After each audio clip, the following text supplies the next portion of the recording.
एका शिक्षकाच्या पोटी जन्मलेला अतिशय हुशार पोरगा आपल्या मोठ्या भावाच्या अंगावरील फौजीची वर्दी बघतो आणि त्याच्या मनात वर्दीबद्दल देशसेवेबद्दल आकर्षण निर्माण होतं.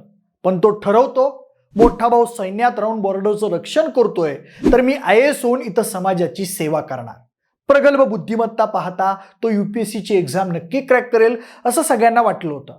पण पुढं ज्या लॉ कॉलेजला तो शिकायला जातो तिथं त्याच्यासोबत एक भयानक प्रसंग घडतो आणि त्यानंतर त्याची अख्खी जिंदगी 360 डिग्रीत बदलते. चक्क कलेक्टर बनण्याची स्वप्न पाहणारा तो मुलगा पुढे जाऊन गुन्हेगारी जगताचा किंग होतो. एकेकाळी तर त्याच्या कामाची शांत पद्धत पाहून स्वतः दाऊद इब्राहिमनं त्याला माझ्यासोबत काम करशील का म्हणून गळ घातली होती.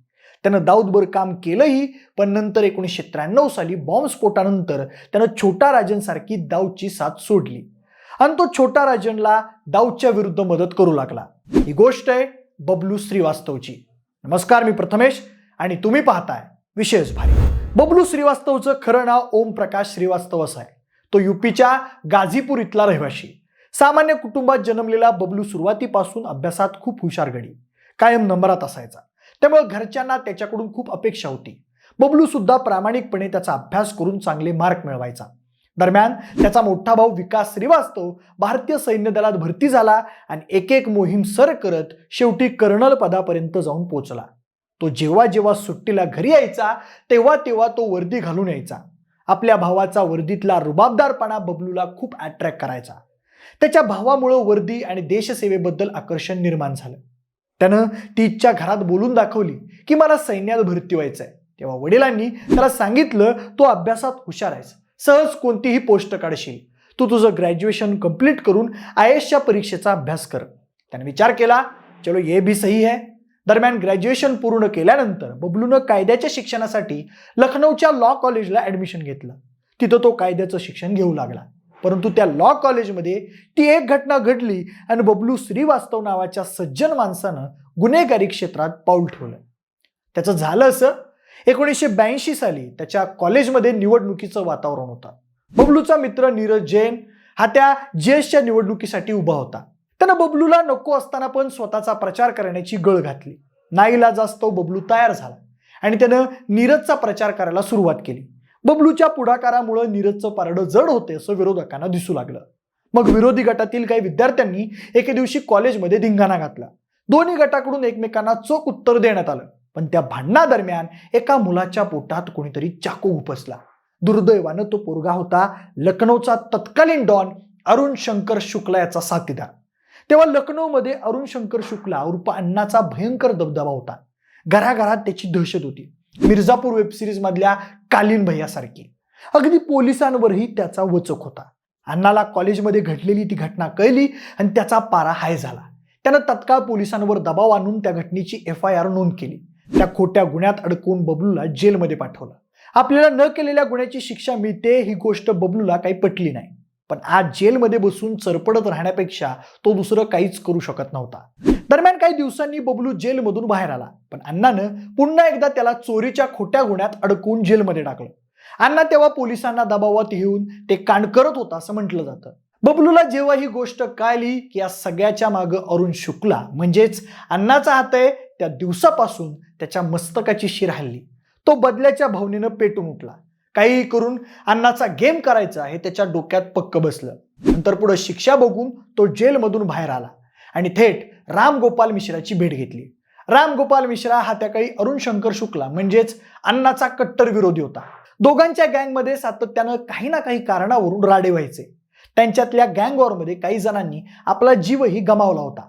मग बबलू आपलं IAS व्हायचं स्वप्न अर्ध्यावर टाकून बदल्याच्या भावनेनं त्या राम गोपाल मिश्रासोबत काम करू लागला.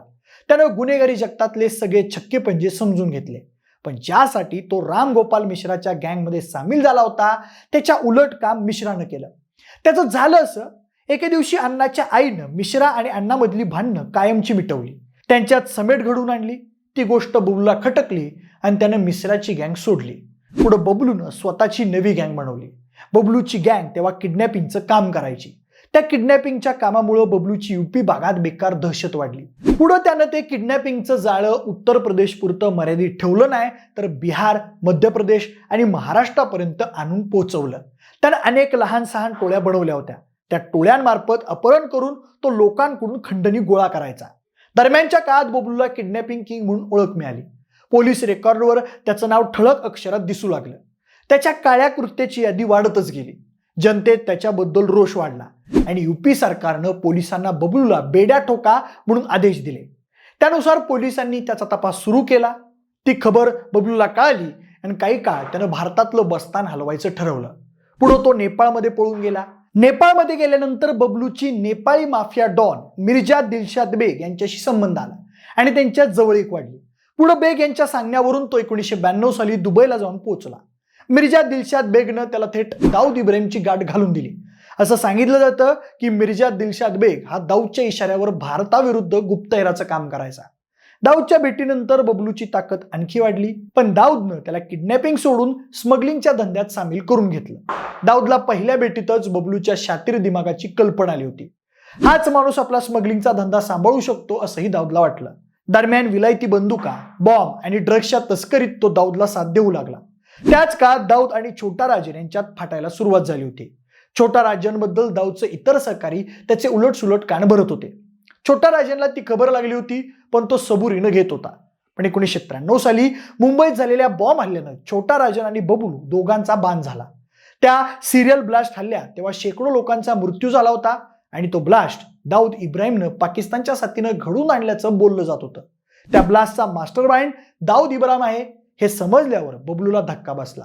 आपण गुन्हेगारासोबत नाही तर चक्क आपल्या देशाविरोधी कारवाई करणाऱ्या देशद्रोह्यासोबत काम करतोय असं बबलूला वाटलं आणि त्यानं दाऊदची डी कंपनी सोडली.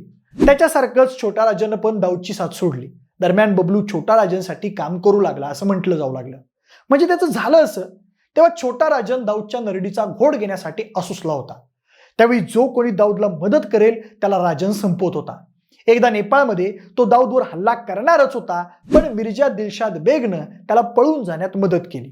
ती गोष्ट राजनला आवडली नाही म्हणून त्यानं मिर्जा बेगला संपवण्याचा डाव आखला. तेव्हा मिर्जा बेग नेपाळचा मोठा नेता म्हणून नावारूपाला आला होता. छोटा राजननं मग बबलूची मदत मागितली आणि बबलूनं मिर्जा बेगला फसवण्यासाठी एका अर्चना नावाच्या महिलेला दुबईला पाठवलं. त्यानंतर बबलूच्या साथीनं छोटा राजननं मिर्जा बेगचा काटा काढला, पण नंतर छोटा राजनवर सुद्धा त्याचं फाटलं आणि 1995 साली बबलूला सिंगापूरमध्ये अटक करण्यात आली. तेव्हापासून तो बरेली जेलमध्ये आहे. त्याच्या विरोधात अपहरण आणि हत्या असे बरेच गुन्हे नोंद आहेत. सध्या तो अटकेत असून त्या प्रकरणाची सुनावणी सुरू आहे. पण जेलमध्ये असताना सुद्धा 2015 साली बबलू श्रीवास्तवच्या माणसांनी पंकज महिंद्रा नावाच्या एका माणसाला किडनॅप करून त्याच्या घरच्यांना खंडणी मागितली होती. त्यातही बबलूचं नाव समोर आलं होतं. त्या प्रकरणी त्याच्या पुतण्याला अटक देखील करण्यात आली होती. हे तर काहीच नाही, 2021 साली तर मोस्ट वॉन्टेड दहशतवादी आणि लष्कर-ए-तोबाचा चीफ हाफिज सईद याच्यावर झालेल्या हल्ल्यात बबलू श्रीवास्तवचं नाव समोर आलं होतं. त्या हल्ल्यात एकूण 3 लोक मारली गेली होती आणि 20 लोक जखमी झाली होती. त्या हमल्यानंतर पाकिस्तानचे गृहमंत्री राणा सनाउल्ला यांनी थेट बबलूचं नाव घेऊन आरोप केले होते. तसंच बबलू भारतीय गुप्तचर यंत्रणा रॉला दाऊदविषयी गुप्त माहिती पुरवतो असाही त्यांनी त्याच्यावर आरोप केला होता. सध्या बबलूला बरेलीच्या जेलमधून बाहेर काढून प्रयागराजला सुनावणीसाठी आणण्यात आलंय. सुनावणी होईस्तोवर तिथे त्याला कौशांबी जेल कारागृहात ठेवण्यात येणार असल्याचं कळतंय.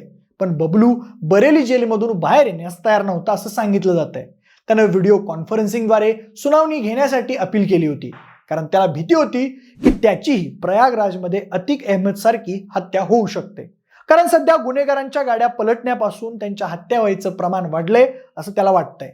असो, काही जण बबलूचा क्राईम झाकण्यासाठी हिंदी सिनेमाचा डायलॉग ऐकवतात की कोई इंसान अपनी माँ की पेट से जुर्म सीख कर नहीं आता, हालात उसे जुर्म के रास्ते पर चलने के लिए मजबूर कर देते हैं.